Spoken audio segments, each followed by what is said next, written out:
નમસ્તે. ગુજરાતનું ટ્યુનિંગ છત્તીસગઢ સાથે થયું છે. આજે અમે પ્રવૃત્તિ કરી રહ્યા છીએ. આ ગુજરાત રાજ્યનો નકશો છે. આ આપણું ગુજરાત છે. ગુજરાતમાં 34 જિલ્લાઓ આવેલા છે.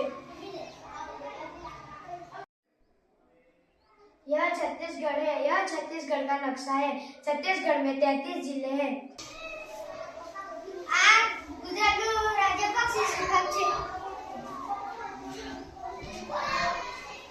यह छत्तीसगढ़ का राज्य पक्षी पहाड़ मेला है. આ ગુજરાતનું રાજ્ય પ્રાણી સિંહ છે.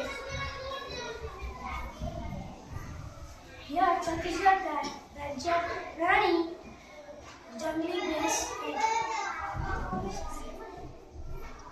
આ ગુજરાતનું પાટનગર છે. એ ગાંધીનગરમાં છે. ગુજરાતની સ્થાપના 1 મે 1960 માં થઈ હતી. यह छत्तीसगढ़ की राजधानी रायपुर है. छत्तीसगढ़ की स्थापना 1 नवंबर 2000 को हुई थी.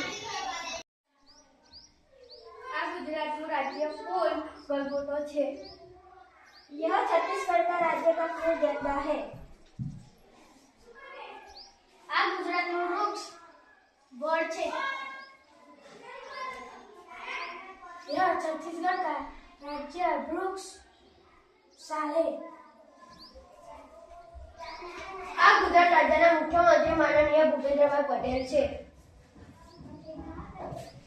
यह छत्तीसगढ़ के मुख्यमंत्री माननीय विष्णुदेव साय है.